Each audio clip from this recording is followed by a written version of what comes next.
Globalização e Cidadania, por Pedro Dalari. Bom dia, professor Pedro Dalari. Professor, no último dia 24 de fevereiro, o exército russo invadiu a Ucrânia. Já são mais de 12 dias nessa situação terrível. O que o senhor tem a dizer a respeito disso? O exército da Rússia invadiu o território da Ucrânia, dando início a uma guerra que tem gerado enorme horror e consternação no mundo todo. As imagens e notícias da guerra causam um grande impacto e indignação. Não há como deixar de se sensibilizar com as cenas dramáticas de morte e destruição. Há na Ucrânia hoje uma verdadeira catástrofe humanitária. Isso porque a guerra, como não poderia deixar de ser, tem resultado na violação dos direitos básicos da população atingida, que se vê privada da possibilidade de usufruir os direitos elementares de alimentação, moradia, saúde, educação e até mesmo o direito à vida. Em menos de 2 semanas, o número de mortos e feridos já corresponde a alguns milhares de pessoas, considerando os civis oficialmente contabilizados pela Organização das Nações Unidas, a ONU, aqueles que se encontram desaparecidos e os combatentes. São muitas as crianças entre os mortos e os feridos. Segundo o Alto Comissariado da ONU para os Refugiados, o Acnur, mais de 1.500.000 pessoas deixaram a Ucrânia para buscar refúgio em outros países. Há um número maior ainda de deslocados internos, pessoas que saíram de suas casas para procurar abrigo em áreas da própria Ucrânia ainda não atingidas pelo conflito. Conforme a guerra vai se expandindo pelo território ucraniano, a destruição aumenta, levando à tentativa de se criar corredores humanitários, destinados à saída da população de cidades que estão prestes a ser bombardeadas e ocupadas pelas tropas russas, cuja capacidade militar é muito superior à dos soldados e voluntários ucranianos, que procuram resistir aos invasores russos. Começam a faltar alimentos e medicamentos, e assim as vítimas vão passando a incluir mesmo pessoas não atingidas diretamente por artefatos bélicos. Enfim, é um verdadeiro cenário de horror, em que a violação sistemática dos direitos humanos decorrentes de atos de guerra configura aquilo que o Comitê Internacional da Cruz Vermelha caracteriza como uma catástrofe humanitária. Como podemos então, professor, qualificar a ação do governo russo? A agressão promovida pela Rússia ao invadir o território da Ucrânia é ilegal e imoral. É ilegal porque, conforme o direito internacional, o uso da força contra um outro país só pode se dar com a autorização do Conselho de Segurança da ONU ou em legítima defesa. Ora, em termos concretos, não se verificou qualquer hipótese de ameaça à integridade territorial da Rússia que pudesse justificar uma guerra de defesa contra a Ucrânia, país evidentemente de muito menor capacidade econômica e militar. E a agressão russa é imoral, pois, ao promover a violação sistemática dos direitos fundamentais da população ucraniana, rompe com os pilares éticos de organização da vida social do mundo contemporâneo. Pilares ancorados nos direitos humanos e construídos universalmente a partir da convergência de doutrinas filosóficas e religiosas e de intensa elaboração jurídica. Tem-se buscado argumentar em favor da Rússia que sua ação seria preventiva e decorreria da possível ameaça que poderia resultar do eventual ingresso da Ucrânia na Organização do Tratado do Atlântico Norte, a OTAN, aliança militar comandada pelos Estados Unidos e que a Rússia vê como uma entidade inimiga. São argumentos geopolíticos, meramente especulativos. E mesmo que se revelassem verdadeiros, argumentos puramente geopolíticos não poderiam se prestar para justificar a desconsideração ou relativização da ilegalidade da agressão perpetrada pela Rússia.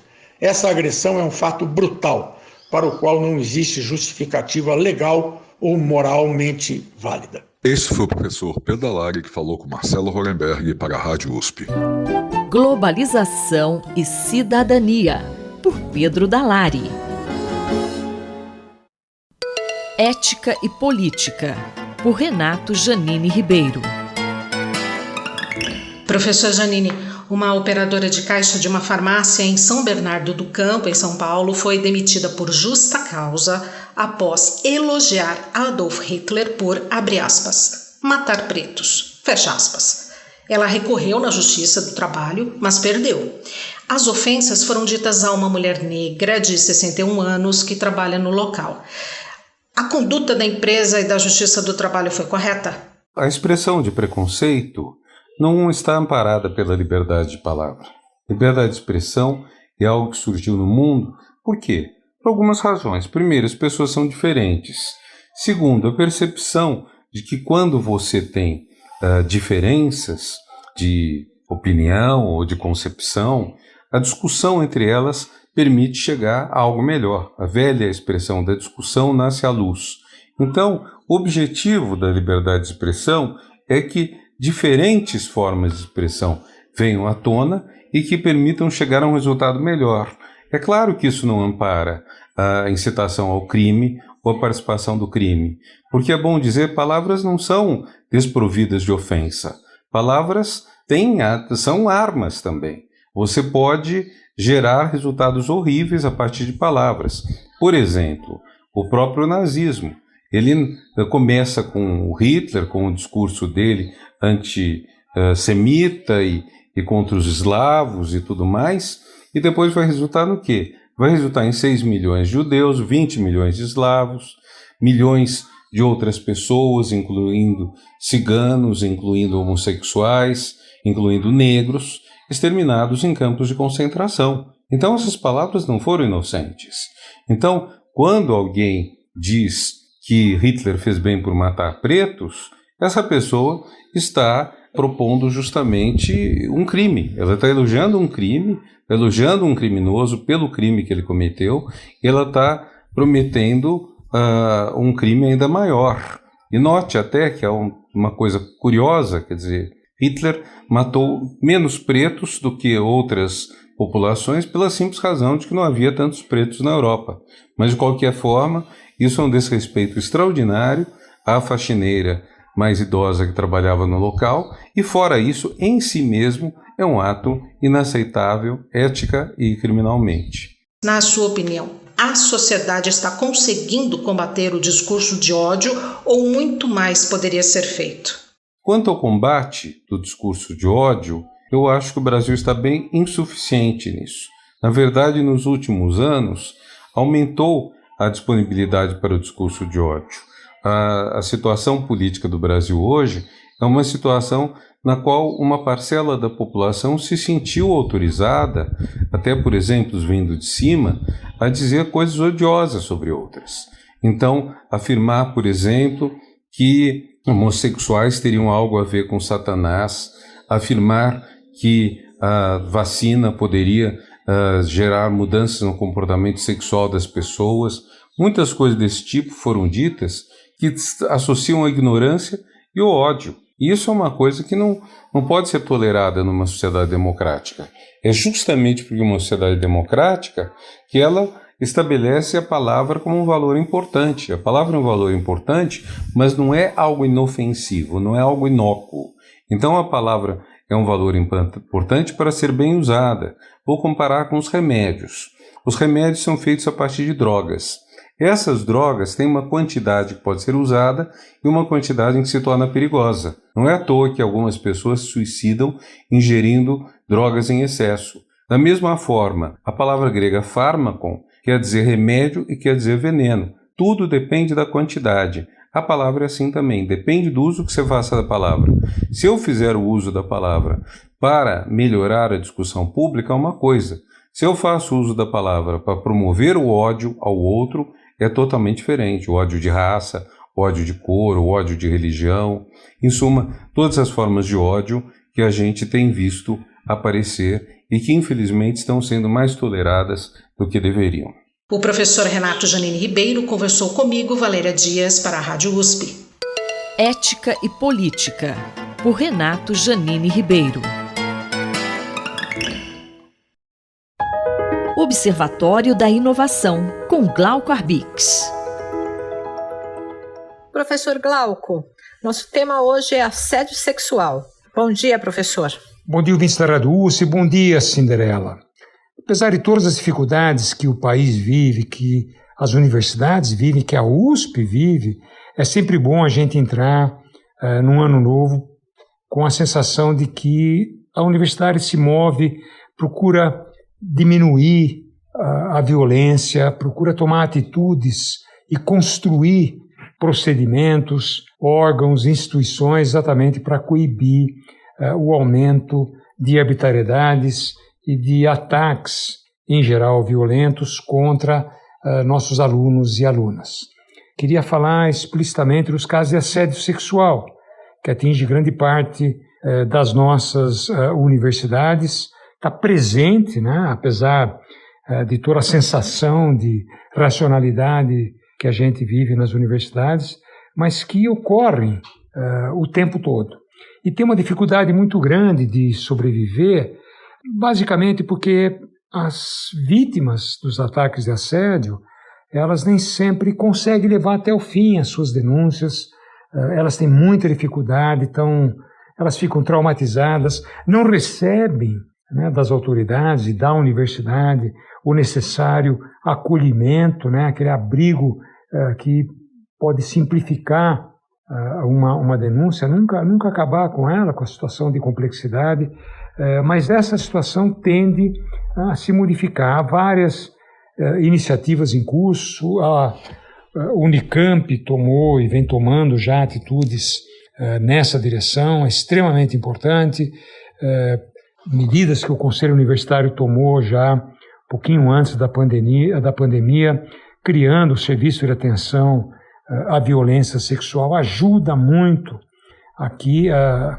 As vítimas têm um total controle sobre o que será feito, né? E se será feito alguma coisa, né? O acolhimento, exatamente, ele está voltado para levar as vítimas a refletir sobre o que acontece, a se fortalecer psicologicamente e a decidir, evidentemente, quando vai apresentar e quando vai manter a denúncia acesa.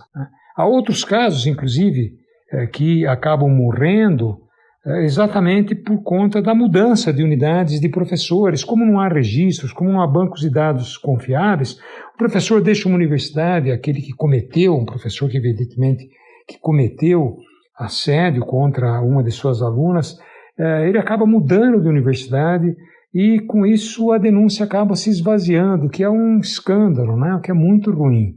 A ideia de criação de bancos de dados permanentes que possam fluir entre as próprias universidades ajuda a manter acesas as denúncias e as atitudes, de modo que aqueles responsáveis por praticar violência sejam coibidas, né? Não se sintam impunes, né? E as vítimas se sintam, ainda que muito parcialmente, gratificadas pela defesa que a sociedade faz delas. Professor, e aqui na USP, quais são as iniciativas para combater e punir os assediadores? Aqui na USP, já há algum tempo, a universidade tem um escritório exatamente voltado para exatamente dar esse tipo de atendimento, né?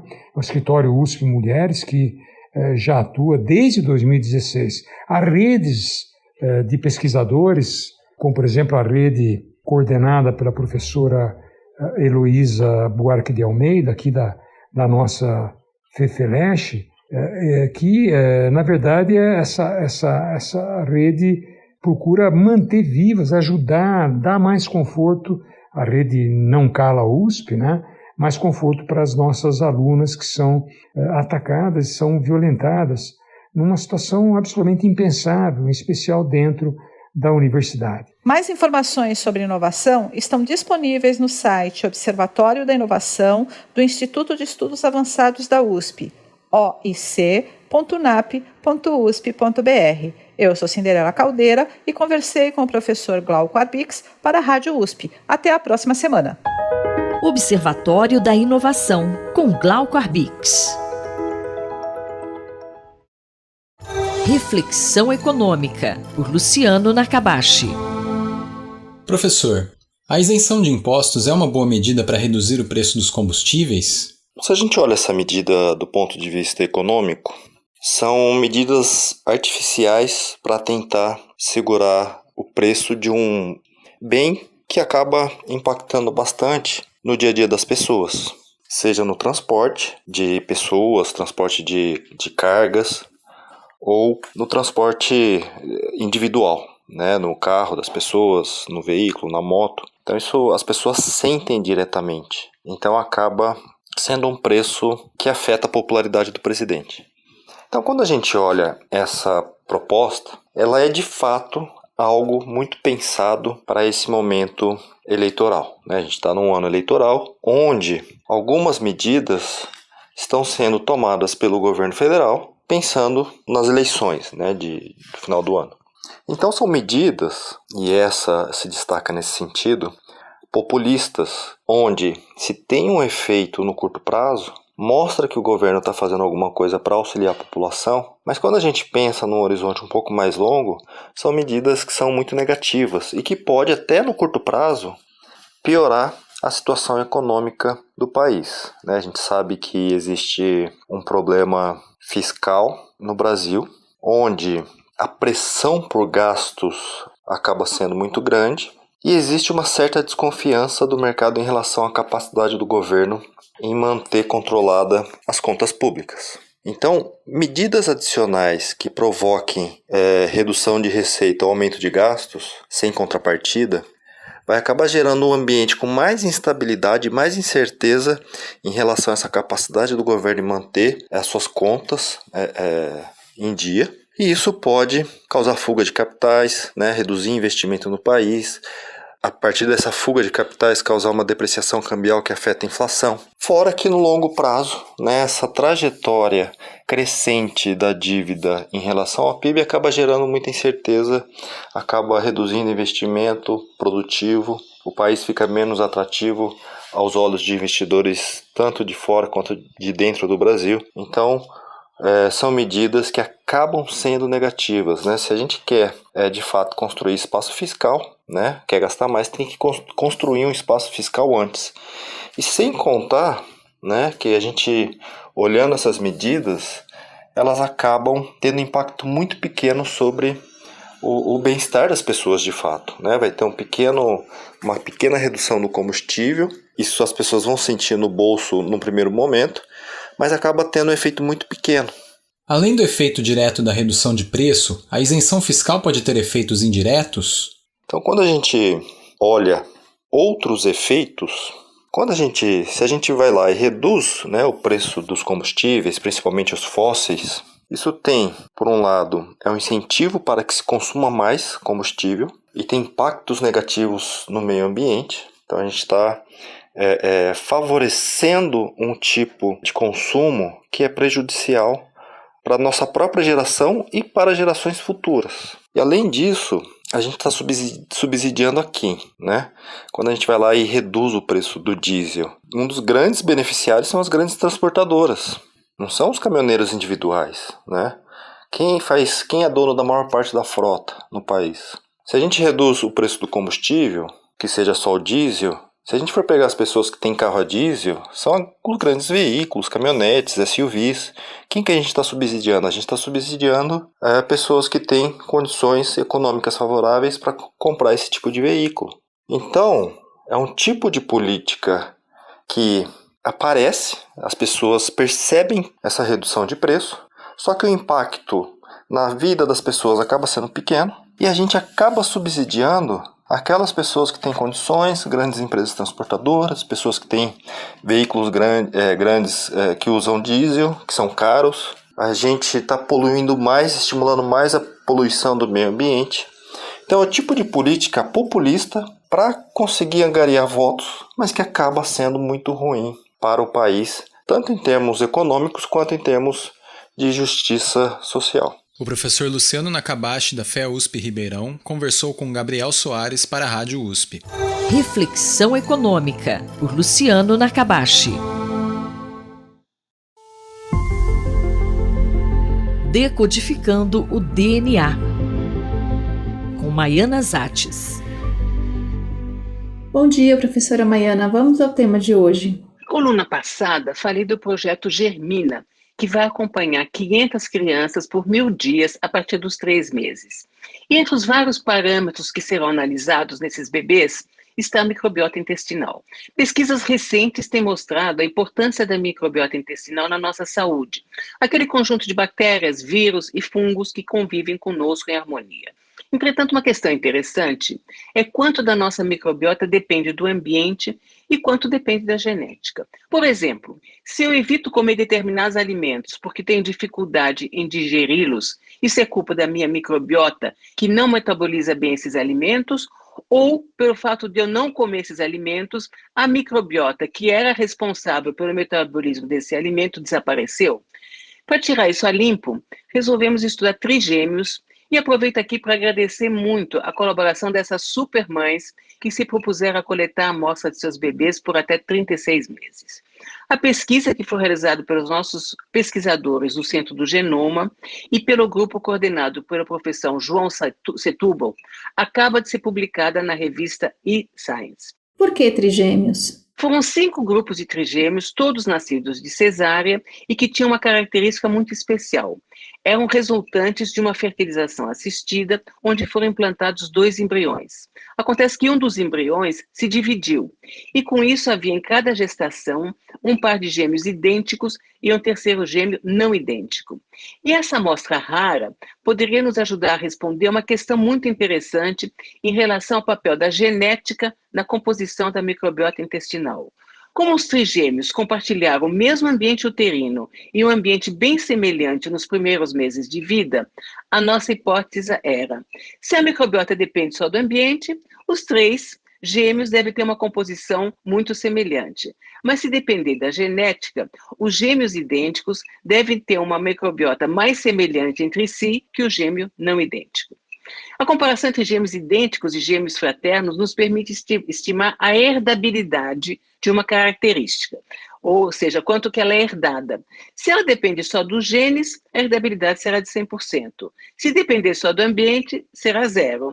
E no caso de heranças complexas, a herdabilidade pode variar, por exemplo, 50%, 60%, 70%. E quais foram os resultados da pesquisa? Nem sempre foi possível coletar as amostras todos os meses. Tivemos algumas intercorrências, como, por exemplo, uma infecção em um dos bebês que obrigou o uso de antibióticos. Mas, ao todo, foi possível coletar um total de 99 amostras. E o primeiro resultado interessante foi que a composição da microbiota dos nossos bebês era semelhante à descrita em outros estudos internacionais de outros países.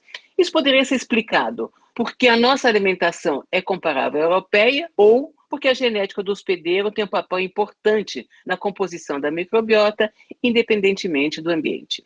Nesse sentido, seria muito interessante se a gente pudesse comparar a microbiota de grupos populacionais que vivem no Brasil e têm hábitos alimentares diferentes, por exemplo, a população indígena. Bom, mas e o que mostrou a comparação entre gêmeos idênticos e o irmão não idêntico? A pesquisa mostrou que alguns gêneros de bactérias, por exemplo, Bacteroides e Veillonella, foram mais semelhantes nos gêmeos idênticos do que nos não idênticos.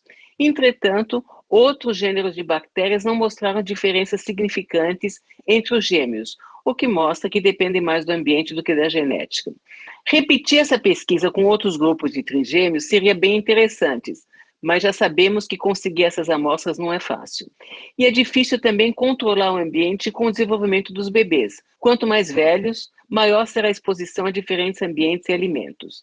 Pesquisas com seres humanos têm essas limitações e, portanto, nós temos que tentar obter o máximo de informações a despeito das intercorrências que são imprevisíveis. Em resumo, a conclusão dessa pesquisa é que existe uma influência genética na composição da microbiota, mas que ela se restringe a alguns gêneros de bactérias. A análise da microbiota e dos genomas dos 500 bebês que serão acompanhados pelo projeto Germina poderá trazer outros resultados bem interessantes. A professora Maiana Zates conversou comigo, Fabiana Maris. Decodificando o DNA, com Maiana Zates.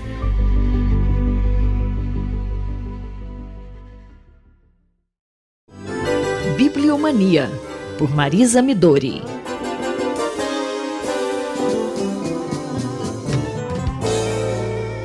Bom dia, professora Marisa Midori. Hoje a coluna traz o lançamento de Bibliodiversidade e Preço do Livro. Bom dia, Cláudia. Bom dia, ouvintes da Rádio USP. Hoje eu vou pedir licença para anunciar o lançamento de Bibliodiversidade e Preço do Livro. Digo pedir licença porque eu faço parte deste projeto, ou seja, em tese, estaria usando esta coluna para promover meu trabalho. Mas não se trata disso. Bibliodiversidade e Preço do Livro é o resultado de um trabalho coletivo para o qual concorreram pesquisadores e profissionais atuantes na cadeia produtiva do livro. Tudo começou em um encontro organizado no IEA USP em outubro do ano passado. O objetivo naquela época era celebrar os 40 anos da Lei Lang na França e, ao mesmo tempo, chamar a atenção da sociedade sobre a importância de debater um projeto semelhante no Brasil. Por que a regulação do preço do livro é tão relevante? Em primeiro lugar, porque historicamente a difusão e a comercialização do livro sempre se apresentaram como o calcanhar de Aquiles para a economia editorial.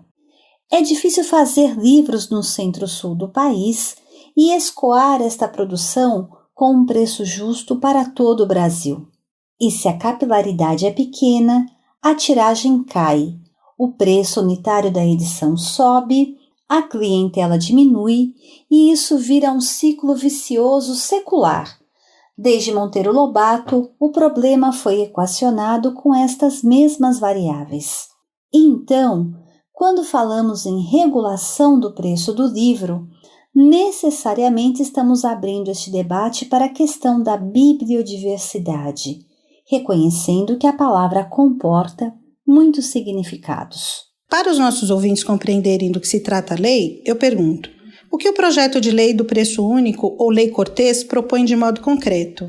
De modo concreto, o projeto de lei que tramita hoje no Senado, com relatoria do senador João Paul Prats, propõe o seguinte: durante um ano, os descontos sobre os lançamentos serão limitados até 10% sobre o preço de capa. Na prática, a regulação propõe uma forma de tabelamento do livro pelo editor. O preço de capa deve ser respeitado pelos livreiros. Mas há uma tolerância, digamos assim. Os descontos não são proibidos, mas ficam delimitados ao percentual máximo de 10%. Então, se um livro custa R$100, ele poderá ser vendido por até R$90. Aparentemente isso é muito ruim, porque todos nós queremos ter descontos expressivos. Não queremos pagar R$90, mas R$50 por um livro que vale R$100, e isso é justo.